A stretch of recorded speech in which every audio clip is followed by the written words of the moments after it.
നാരായണം നമസ്കൃത്യ നരം ചൈവ നരോത്തമം ദേവീം സരസ്വതീം വ്യാസം തതോ ജയമുദീരയേ. അർത്ഥശാസ്ത്രമിദം പുണ്യം ധർമ്മശാസ്ത്രമിദം പരം മോക്ഷശാസ്ത്രമിദം പ്രോക്തം വ്യാസേനാമിതബുദ്ധിനാ.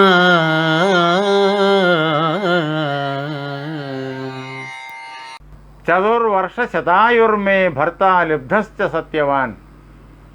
എനിക്ക് 400 വർഷക്കാലമാണ് അദ്ദേഹം തന്ന ആയുസ്. അതേപോലെ എൻ്റെ ഭർത്താവായിരിക്കുന്ന സത്യവാനും 400 വർഷം ആയുസ് നൽകി. ഞങ്ങൾക്ക് കുലീനരായിരിക്കുന്ന സർവഗുണങ്ങളും തികഞ്ഞവരായിരിക്കുന്ന 100 മക്കളെയും അദ്ദേഹം നൽകി. ഭർത്തുർഹി ജീവിതാർത്ഥം തു മയാ ചീർണം ത്വിതം വ്രതം. ഭർത്താവിനിങ്ങനെ ജീവൻ തിരിച്ചു കിട്ടാൻ വേണ്ടിയിട്ടാണ് ഞാൻ ഈ പ്രകാരത്തിലുള്ളതായ വ്രതത്തെ, കഠിനമായ വ്രതത്തെ അനുഷ്ഠിച്ചത് എന്നും സാവിത്രി അവരെ പറഞ്ഞു കേൾപ്പിച്ചു. സാവിത്രിയുടെ ഈ വ്രതത്തിന് കാരണമൊന്നും ആർക്കും മനസ്സിലായിരുന്നില്ല. സാവിത്രി സത്യവാനോടൊപ്പം പോകാൻ വേണ്ടിയിട്ട് നിർബന്ധിച്ചതിൻ്റെ കാരണവും മനസ്സിലായിരുന്നില്ല.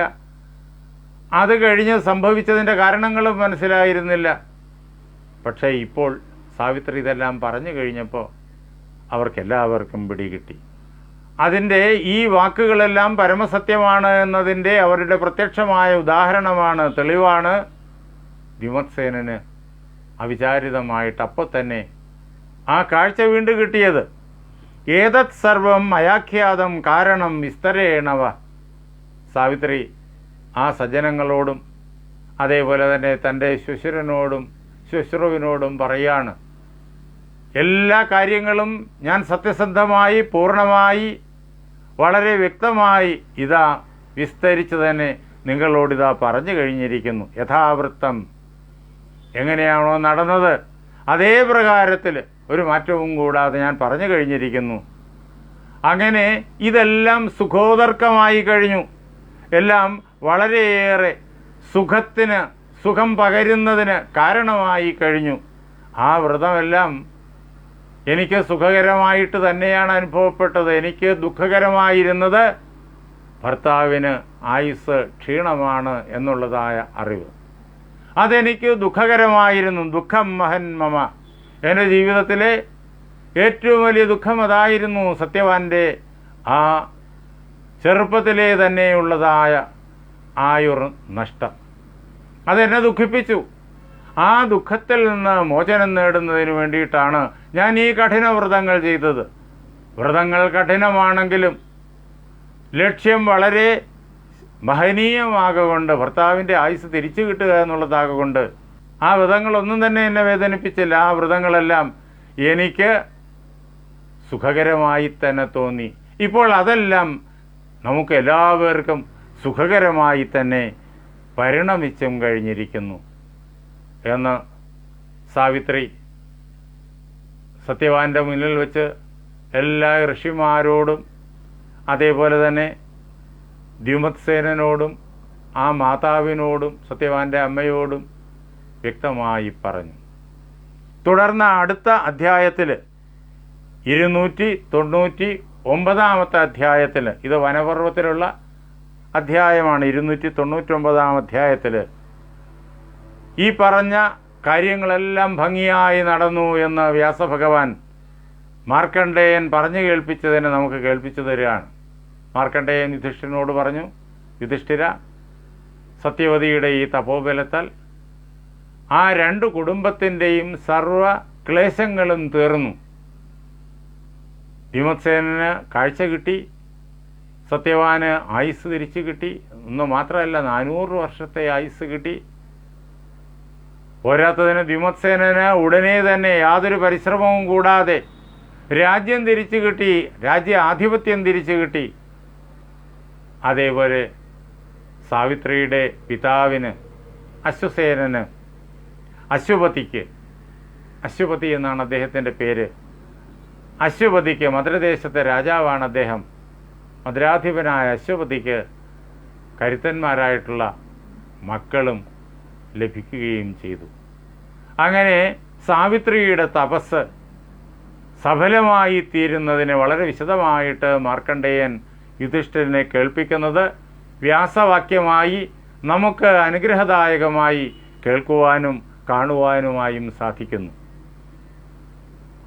ദൈവീ സമ്പത്തിലെ ധൃതിയും ശൗചവും, ധൈര്യം, ഏറ്റവും വലിയ വിപത്തിനെപ്പോലും മനസ്സിന് തെല്ലും ചാഞ്ചല്യമില്ലാതെ വളരെയേറെ ബുദ്ധിയോടുകൂടിയിട്ട് സമീപിച്ച് എതിരിടാനുള്ള ആ മനസ്സിൻ്റെ ബുദ്ധിയുടെ ധൈര്യം, അത് നാം ഇവിടെ നേരിട്ട് കാണുന്നു. അതേപോലെ തന്നെ ശൗചവും അന്തരംഗത്തിൻ്റെ ആ ശുദ്ധിയും, ആ പരമമായിരിക്കുന്ന ശുദ്ധിയും ധൃതിയും സാവിത്രി എന്നുള്ള രൂപത്തിലൂടെ, സാവിത്രി എന്നുള്ള ആ മഹിളാരത്നത്തിലൂടെ നാം നേരിട്ട് കാണുന്നു. അങ്ങനെ ഈ ഭഗവത്ഗീതയിലെ 16-ാം അധ്യായത്തിലെ ദൈവീ സമ്പത്തിൽ വളരെയേറെ കാര്യങ്ങൾ നമ്മൾ കഥാരൂപത്തിൽ കണ്ടു കഴിഞ്ഞു. ഇതിനെല്ലാം വ്യാസഭഗവാൻ അനേകം കഥകളായിട്ട് കാണിച്ചു തരികയാണ്. സാത്വിക ഗുണത്തിൻ്റെ പൂർണ്ണതയിൽ നിന്നുകൊണ്ടാണ് സാവിത്രി ഈ ധൃതിക്കും ശൗചത്തിനും നല്ല ഉദാഹരണമായിട്ട് നമുക്ക് ദൃശ്യമാകുന്നത്. ഇതിൻ്റെ തന്നെ പല തലങ്ങൾ. എല്ലാ മനുഷ്യരും സാത്വിക ഗുണത്തിൻ്റെ പൂർണ്ണതയിൽ നിൽക്കുന്നവരല്ലല്ലോ. സാത്വികവും രാജസവും താമസവും എല്ലാം പലരിലും പല അളവുകളിൽ കലർന്നിരിക്കും. ഗുണത്രയ വിഭാഗയോഗം ഭഗവത്ഗീതയിൽ അതെല്ലാം വിശദമായി പറഞ്ഞിട്ടുണ്ട്. അങ്ങനെ പല കഥാപാത്രങ്ങൾ ഇങ്ങനെ പല ഗുണങ്ങളുടെ പല അളവുകളിലുള്ളതായ കലർപ്പുകളോട് കൂടിയ മാനസികാവസ്ഥയുള്ള കഥാപാത്രങ്ങൾ വ്യാസഭഗവാൻ സൃഷ്ടിച്ചിട്ടുണ്ട്. അവരുടെ എല്ലാം ഈ വിധമായിരിക്കുന്ന സ്വഭാവവിശേഷങ്ങൾ പ്രകടമാക്കാൻ പറ്റിയതായ സാഹചര്യങ്ങളും അദ്ദേഹം സൃഷ്ടിച്ചിട്ടുണ്ട്. വളരെ ശാസ്ത്രീയമായിട്ടാണ് കഥാപാത്ര സൃഷ്ടി വ്യാസൻ ചെയ്തത്. അതുകൊണ്ടാണ് ഓരോ കഥാപാത്രവും അങ്ങേയറ്റം വ്യക്തിത്വം ഉള്ളവരായിത്തീരുന്നത്. ഇവിടെ തന്നെ നോക്കണം, ഇതേപോലെ ധൃതിയും ശൗചവുമുള്ള വേറൊരു നാരീരത്നമാണ് ദ്രൗപദി. അതേപോലെ തന്നെ ധൃതിയും ശൗചവുമുള്ള വേറൊരു നാരീരത്നമാണ് കുന്തി. അതേപോലെ തന്നെ ധൃതിയും ശൗചവുമുള്ള വേറൊരു നാരീരത്നമാണ് ഗാന്ധാരി. അങ്ങനെ ഈ ദൈവീ സമ്പത്തുള്ള ആളുകൾ, പക്ഷേ അവരിലിരിക്കുന്ന ഗുണത്രയങ്ങളുടെ ആ അളവിൻ്റെ മാത്രയുടെ ഭേദം കൊണ്ട് എങ്ങനെ വ്യത്യസ്തരായി തീരുന്നു എന്ന് ഭംഗിയായി അറിഞ്ഞിട്ട് അതിനെ ആ പ്രകാരത്തിൽ വ്യാസഭഗവാൻ നമ്മുടെ മുന്നിൽ അവതരിപ്പിച്ചപ്പോൾ ഈ പറഞ്ഞ കഥാപാത്രങ്ങൾ തന്നെ ദ്രൗപദിയും സാവിത്രിയും കുന്തിയും ഗാന്ധാരിയും തന്നെ വ്യത്യസ്തമായ വ്യക്തിത്വങ്ങളുള്ള സജീവമായ കഥാപാത്രങ്ങളായി നമ്മുടെ മുമ്പിൽ വന്നു. ഈ ഗീതാതത്വങ്ങളെ അവരവരുടേതായ ജീവിത സാഹചര്യങ്ങളിലും സംഭവങ്ങളിലും അവരവരുടേതായ മനസ്സിൻ്റെ ഘടനയനുസരിച്ച് നമ്മുടെ മുന്നിൽ ആവിഷ്കരിച്ച് കാണിക്കുന്നു. ഇതാണ് ഇത്രയേറെ വശ്യത മഹാഭാരതത്തിന് വന്നു ചേർന്നത്. ഈ മഹാഭാരതത്തിൽ വ്യാസൻ പറയാത്തതായിട്ട് ഈ ജഗത്തിൽ യാതൊന്നുമില്ല. ധർമാർത്ഥ കാമമോക്ഷങ്ങൾ സർവവും വ്യാസൻ ഇതിനകത്ത് ചിത്രീകരിച്ചു വെച്ചു. വ്യാസൻ പറയാത്തതായിട്ട് ഒന്നും ഈ ലോകത്തില്ല. വ്യാസൻ എന്തൊക്കെ ഇതിനകത്ത് പറഞ്ഞിട്ടുണ്ടോ അത് ഈ ലോകത്ത് പലയിടങ്ങളിലും കാണാം. വ്യാസൻ എന്ത് ഇതിനകത്ത് ധർമാർത്ഥ കാമമോക്ഷങ്ങളെപ്പറ്റി പറയാത്തതുണ്ടോ അതൊന്നും ലോകത്തെങ്ങും കാണില്ല. വ്യാസൻ പറയാത്തത് ഇല്ലാത്തതാണ്, അത് ലോകത്തെങ്ങും ഉണ്ടാവില്ല. അങ്ങനെ സമ്പൂർണമായ പ്രപഞ്ച ചിത്രം സജീവമായി വ്യാസൻ അവതരിപ്പിച്ചത് ഭഗവത്ഗീതയിലൂടെ വേദാന്ത രഹസ്യത്തെ മുഴുവൻ പ്രപഞ്ചത്തിൻ്റെ ഉള്ളറയിലിരിക്കുന്നതായ പ്രപഞ്ചത്തിന് കാരണമായിരിക്കുന്ന ആ വാസനാസമ്പത്തിൻ്റെ രഹസ്യം മുഴുവൻ ഉൾക്കൊണ്ടിട്ട് അതിനെ ഇങ്ങനെ ആവിഷ്കരിച്ചതുകൊണ്ടാണ്. അതുകൊണ്ടാണ് ജഗത്ത് മുഴുവൻ വ്യാസൻ്റെ ഉച്ഛിഷ്ടമായി തീർന്നത്. എൻ്റെ ഗുരുനാഥനായ ജഗദ്ഗുരു സ്വാമി സത്യാനന്ദ സരസ്വതി തൃപ്പാദങ്ങൾ നൈമിഷാരണ്യത്തിലെ വ്യാസഗദ്ദിയുടെ മുമ്പിൽ വെച്ച് വ്യാസൻ ഇരിക്കുന്ന പീഠം, ഒരു ക്ഷേത്രത്തിനുള്ളിലാണത്. നൈമിഷാരണ്യം വലിയൊരു പവിത്ര തീർത്ഥകേന്ദ്രമാണ്. അതിൻ്റെ ഉള്ളിലുള്ളത് ആ വ്യാസഗദ്ദിയുടെ മുമ്പിൽ വെച്ച് എന്നോട് പറഞ്ഞു, എടാ, വ്യാസഭഗവാൻ മഹർലോകത്തിലിരുന്നാണ് മഹാഭാരതം എഴുതിയത്. അവിടെ ഇരുന്നാൽ എല്ലാം കാണാമടാ. എന്നോട് അദ്ദേഹം പറയുന്ന വാക്യമാണ്. അവിടെ ഇരുന്നാൽ എല്ലാം കാണാമടാ. ഈ ജഗത്തിനെ മുഴുവൻ കണ്ടിട്ടാണ് അദ്ദേഹം ഇതെല്ലാം എഴുതി തന്നത്. അതുകൊണ്ടാണ് അദ്ദേഹം പറഞ്ഞത് മാത്രമേ ഈ ലോകത്തുള്ളൂ, അദ്ദേഹം പറയാത്തതൊന്നും പ്രപഞ്ചത്തിലില്ല എന്നുള്ള സമ്പൂർണത മഹാഭാരതത്തിന് വന്നത് അദ്ദേഹം അവിടെ വെച്ച് പറഞ്ഞു. അത് കഴിഞ്ഞ് അതിൻ്റെ കാരണം പിന്നീട് ചക്രതീർത്ഥക്കരയിൽ വെച്ച് ഞാൻ ചോദിച്ചപ്പോൾ വളരെ വ്യക്തമായിട്ട് അദ്ദേഹം അത് വിശദീകരിച്ച് തരികയും ചെയ്തു. അധ്യാത്മ സാധനയിലൂടെ ഓരോ ജീവനും കൈവരിക്കുന്നതായ വികാസത്തിൻ്റെ മാർഗത്തെ ആ ഗുണത്രയങ്ങളെ ആസ്പദമാക്കിക്കൊണ്ട്, ശ്രദ്ധാത്രയങ്ങളെ ആസ്പദമാക്കിക്കൊണ്ടും, ദൈവാസുര സമ്പദ് വിഭാഗത്തെ ആസ്പദമാക്കിക്കൊണ്ടും ചുരുങ്ങിയ വാക്കുകൾ കൊണ്ട് അദ്ദേഹം സമ്പൂർണമായി മനസ്സിനുള്ളിൽ പ്രതിഷ്ഠിച്ചു തന്നു. അതിനുശേഷമാണ് വ്യാസഭാരതം മനസ്സിലാകാൻ തുടങ്ങുന്നത്. അതിനു മുമ്പ് വ്യാസഭാരതം മനസ്സിലായിരുന്നില്ല. ഭഗവത്ഗീതയും ഏറെ വർഷങ്ങളായി പഠിക്കുന്നുണ്ടെങ്കിലും ഇതേപോലെ മനസ്സിലായിരുന്നില്ല. അത് മനസ്സിലാകാൻ തുടങ്ങുന്നത് അദ്ദേഹത്തിൻ്റെ ആ ഗുരുനാഥൻ്റെ ആ അനുഗ്രഹപൂർണമായ വാക്കുകളോടുകൂടിയാണ്. അതാണ് നമ്മുടെ ഗീതാഭാരതം. ഭഗവത്ഗീതയുടെ കഥാരൂപ വികസനമാണ് മഹാഭാരതം. ഈ മഹാഭാരതത്തിലെ ഓരോ വാക്കിൻ്റെ പിന്നിലും ഭഗവത്ഗീതയുണ്ട്, ഓരോ കഥാപാത്രത്തിൻ്റെ ഉള്ളിലും ഭഗവത്ഗീതയുണ്ട്, ഓരോ സന്ദർഭത്തിൻ്റെ ഉള്ളിലും സംഭവത്തിൻ്റെ ഉള്ളിലും ഭഗവത്ഗീതയുണ്ട്. ഈ ചർച്ച നമുക്ക് ഇനിയും തുടരാം. അതിന് ഗുരുനാഥന്മാർ നമ്മെ അനുഗ്രഹിക്കട്ടെ. മഹാഭാരതത്തിൻ്റെ ഒരു അംശത്തിലേക്ക് മാത്രമേ നമ്മളിപ്പോൾ ഇത്രയുമായിട്ടും പ്രവേശിച്ചിട്ടുള്ളൂ. അതേപോലെ തന്നെ ഭഗവത്ഗീതയുടെയും ഒരംശത്തിലേക്ക് മാത്രമേ നമ്മൾ ഇത്രയുമായിട്ടും പ്രവേശിച്ച് കഴിഞ്ഞിട്ടുള്ളൂ. പക്ഷേ നമ്മുടെ ഈ പരിശ്രമം നമ്മെ സംബന്ധിച്ചിടത്തോളം മഹാഭാരതവും ഭഗവത്ഗീതയും ഭംഗിയായി മനസ്സിലാക്കാൻ പ്രയോജനപ്പെടും. അതിനാൽ നമ്മുടെ ഈ പരിശ്രമം അർത്ഥവത്താണ്. ആ പരിശ്രമം നമ്മുടെ ഹൃദയത്തിലേക്ക് പ്രതിഷ്ഠിച്ചു തന്നത് ജഗദ്ഗുരു സ്വാമി സത്യാനന്ദ സരസ്വതി തൃപ്പാദങ്ങളാണ്.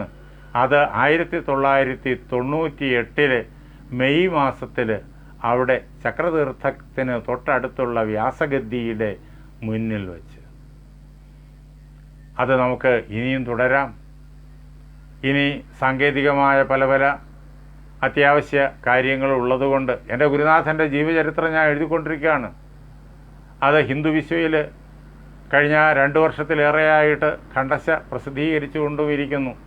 4 അധ്യായങ്ങളെ വന്നു കഴിഞ്ഞുള്ളൂ, തുടക്കത്തിലേക്ക് പ്രവേശിച്ചിട്ടേ ഉള്ളൂ. അപ്പോൾ അതിന് ഇനിയിപ്പോൾ തുടർച്ചയായിട്ട് അതിൽ വരാൻ വേണ്ടിയിട്ട് അടുത്ത ചാപ്റ്ററുകൾ എഴുതി കൊടുക്കണം. അതിന് വേണ്ടിയിട്ട് കുറച്ച് ദിവസത്തേക്ക് ഈ ക്ലാസ്സുകൾ നിർത്തിവെച്ചിട്ട് ആ ജോലി, അദ്ദേഹത്തിൻ്റെ ജീവചരിത്രത്തിലെ ബാക്കി ഭാഗങ്ങൾ വളരെ വേഗത്തിൽ എഴുതി തീർക്കുക എന്നുള്ള ജോലി ആരംഭിക്കുന്നു. അത് കഴിഞ്ഞാൽ കുറേ നാൾ കഴിയുമ്പോഴേക്കും, ഏതാണ്ട് ഒരു മാസം കഴിയുമ്പോഴേക്കും നമുക്കിതേപോലെ ഒരുമിച്ച് കൂടാം.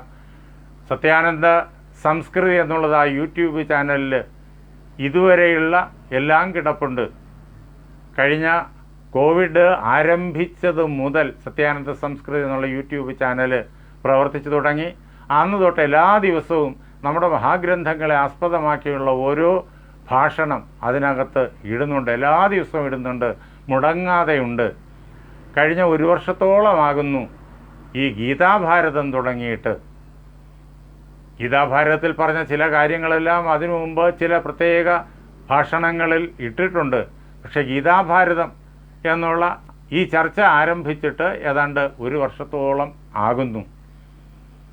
അത് മുഴുവൻ ഈ കഴിഞ്ഞ കോവിഡ് തുടങ്ങിയത് തൊട്ടുള്ള സത്യാനന്ദ സംസ്കൃതിയിലെ എല്ലാ ക്ലാസ്സുകളും നമുക്ക് അവിടെ സത്യാനന്ദ സംസ്കൃതി എന്നുള്ള യൂട്യൂബ് ചാനലിനുള്ളിലേക്ക് കടന്നു എന്ന് സ്ക്രോൾ ചെയ്താൽ കാണാനായി സാധിക്കും. മഹാഭാരതം, അതേപോലെ തന്നെ ഗീത, ഭാഗവതം, രാമായണം തുടങ്ങി വിവിധങ്ങളായ ഗ്രന്ഥങ്ങളെക്കുറിച്ചുള്ള പഠനമാണ്. ഉപനിഷത്തുകളുണ്ട്, തത്വബോധം തുടങ്ങിയതായ പ്രകരണ ഗ്രന്ഥങ്ങളുണ്ട്. ഇതൊക്കെ അതിനകത്ത് വന്നു കഴിഞ്ഞു. അപ്പോൾ അതിലേക്ക് വരണം. സത്യാനന്ദ സംസ്കൃതി സബ്സ്ക്രൈബ് ചെയ്യണം യൂട്യൂബ് ചാനലിൽ. അത് സ്ക്രോൾ ചെയ്തിട്ട് ഈ പഴയ ക്ലാസ്സുകളെല്ലാം കേൾക്കണം. ഒരു മാസം കഴിയുമ്പോഴേക്കും നമുക്ക് വീണ്ടും ഇത് ആരംഭിക്കാം.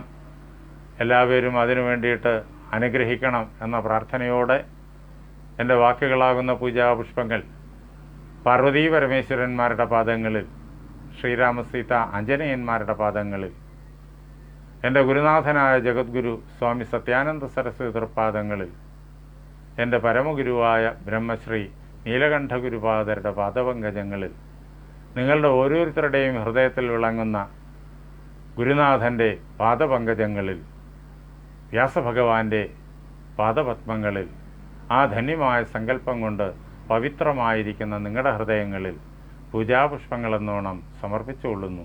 ജയ് സീതാറാം.